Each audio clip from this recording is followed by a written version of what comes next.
अस्सलामुअलैकुम और उम्मीद करता हूँ कि तमाम दोस्त खैरियत और अच्छी सेहत के साथ होंगे। और एक तो माजरत कि मेरा व्लॉग जो है ना थोड़ा सा लेट आ रहा है। इसमें थोड़ी सी यहाँ की मसरूफियत ज़्यादा होती है, यहाँ पे लाइफ बहुत बिजी होती है, तो बड़ा हेक्टिक स्केड्यूल चल रहा होता है। तो उसमें एक संडे होता है या एक छुट्टी का दिन होता है जिसमें कि सारी चीज़ें करनी होती हैं, या फिर व्लॉग या कोई जो इंफॉर्मेटिव चीज़ें होती हैं आप तक पहुंचानी होती है। कोशिश करता हूं कि वो भी उसी दिन में ही कंप्लीट हो। तो थोड़ी सी मसरूफियत इस तरह की थी कि ये चीज़ें जो है ना इतना जल्दी जो है ना गैप आया और वो पॉसिबल नहीं हुई। तो इंशाल्लाह उम्मीद करता हूं कि जो आने वाले दिनों में व्लॉग जो है ना कि मैं कंटिन्यूसली जो है ना बनाता रहूँगा और वक्तन मतलब इन टाइम जो है ना आप तक पहुंचते रहेंगे।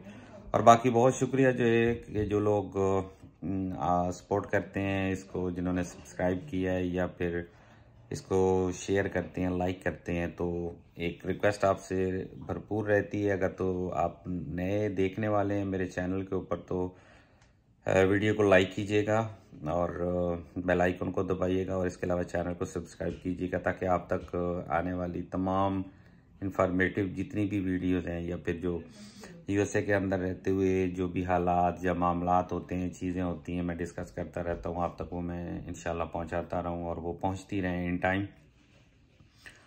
तो चैनल को ज़रूर सब्सक्राइब कीजिएगा। तो आज हम डिस्कस करेंगे एक तो EB2 और एक EB2 NIW जो वीज़ा फॉर्म है वो किस तरह से होती है। तो बेसिक सी अंडरस्टैंडिंग है, जो EB2 है वो मतलब एक प्रोफेशनल डिग्री है किसी के पास, जब वो स्किल्ड पर्सन है और उसको जॉब ऑफर होती है यूएसए के अंदर से, एक एम्प्लॉयर होता है उसके लिए, मतलब वो जॉब ऑफर करता है उसको, और उसके लिए जितने भी डॉक्यूमेंट्स होते हैं, फॉर्म I-140 होता है, फॉर्म एप्लीकेशन होती है, जॉब ऑफर्स होती हैं, वो सारी चीज़ें जो होती हैं वो एम्प्लॉयर की तरफ से होती हैं और वो सबमिट करता है लेबर डिपार्टमेंट के अंदर। तो वो सारा प्रोसेस होकर ना फिर उसको ग्रीन कार्ड मिलता है और वो बंदा आके यहाँ पे यूएसए के अंदर जॉब स्टार्ट करता है उनके साथ और उसको कंटिन्यू करता है। तो जो EB2 NIW है, इसका जो एडवांटेज या एक बेनिफिट ये है कि ये नेशनल इंटरेस्ट वेवर, NIW जो है उसका मतलब होता है नेशनल इंटरेस्ट वेवर। ये उसकी फॉर्म है EB2 की। इसमें क्या होगा कि इसमें आपको किसी एम्प्लॉयर की ज़रूरत नहीं होती, आप अपने तौर पे प्रोसेस कर सकते हैं। और अगर आप हाईली स्किल्ड हैं, प्रोफेशनल हैं और आपके पास इस तरह की कोई टेक्निकल जो स्किल्ड हैं और आपके प्रोफेशनल हैं कोई इस तरह से, और आप अपने तौर पे इसको अप्लाई करना चाहते हैं तो आप अपने तौर पे कर सकते हैं। तो ये एक इस तरह का आप कहें कि जो यहाँ पे आके ऐसे लोग जो बहुत ज़्यादा क्वालिफिकेशन वाले हैं, जॉब करना चाहते हैं, तो उनके लिए एक उन्होंने एक थोड़ी सी रिलैक्स किया उसको कि ये आप ज़रूरी नहीं है कि आप एक किसी एम्प्लॉयर के ऊपर डिपेंडेंट होकर तो फिर आप यहाँ पे आएँ।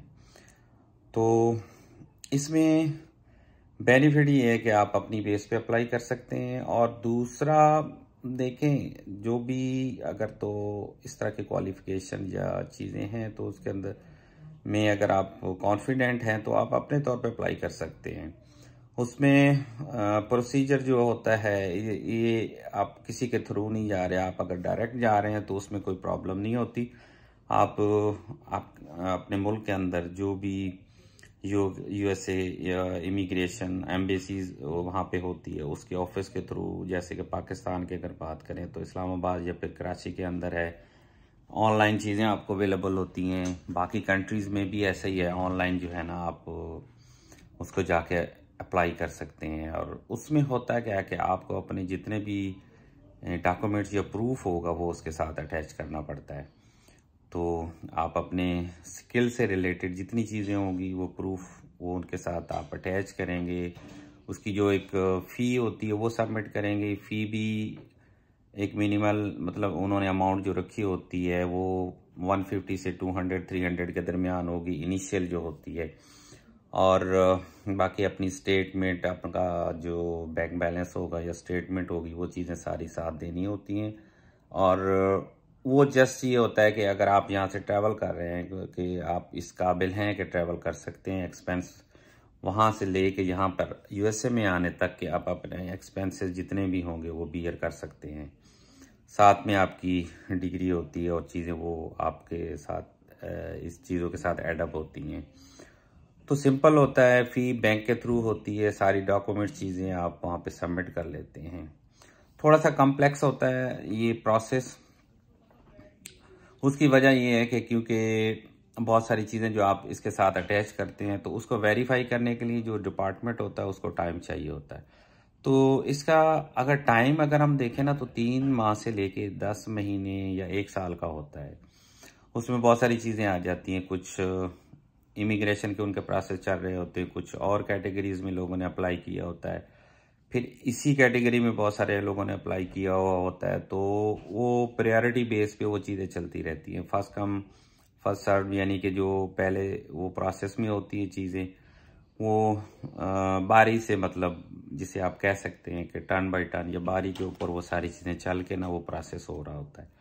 तो इसका सिंपल सा फ़र्क है जनाब कि EB2 अगर आप आते हैं तो वो आपको एम्प्लॉयर की ज़रूरत है, जॉब ऑफ़र की ज़रूरत है और एम्प्लॉयर की तरफ से आपका वीज़ा वो सबमिट सारी चीज़ें वो होती हैं। जबकि NIW जो नेशनल इंटरेस्ट वेवर प्रोग्राम है या एक फॉर्म है उसकी EB2 की, उसमें आप अपनी बेस पे अप्लाई कर सकते हैं और अपनी बेस पे ही यहाँ पे यूएसए के अंदर आ सकते हैं। और लेकिन शर्त आप हाईली स्किल्ड हैं, प्रोफेशनल हैं, आपके पास कोई डिग्री है, कोई इस तरह के आपके पास टेक्निकल चीज़ें हैं जो कि यहाँ पे आप आके सर्व कर सकते हैं जॉब करके, तो आप अपने तौर पे अप्लाई कर सकते हैं। तो टाइम का मैंने बता दिया कि इसका टाइम ज़्यादा लग सकता है, 1 साल, उससे ज़्यादा भी हो सकता है, उससे पहले भी हो सकता है, लेकिन डिपेंड करता है कि हालात चीज़ें कैसी हैं या वो सारी चीज़ें प्रोसेस कितना जल्दी कंप्लीट होता है। तो ये आज तक की जनाब एक छोटी सी इन्फॉर्मेशन है कि EB2 और EB2 NIW में फ़र्क क्या है। तो उम्मीद करता हूँ कि ये इन्फॉर्मेशन जो कि मैंने सिंपल वे में आप तक कन्वे की है आपको अंडरस्टैंड की होगी आप लोगों ने और आपको पसंद आएगी। अगर तो काइंडली पसंद आई है तो इस वीडियो को लाइक कीजिएगा, शेयर कीजिएगा और बेल आइकन को प्रेस कीजिएगा और इसके अलावा चैनल को ज़रूर सब्सक्राइब कीजिएगा ताकि आप तक आने वाली और भी जितनी कोई अपडेटेड इन्फॉर्मेशन है वो पहुंचती रहे। तो अपना बहुत ज़्यादा ख्याल रखिएगा और दुआ में याद रखिएगा। मिलते हैं एक नए व्लॉग के साथ। अल्लाह हाफिज़।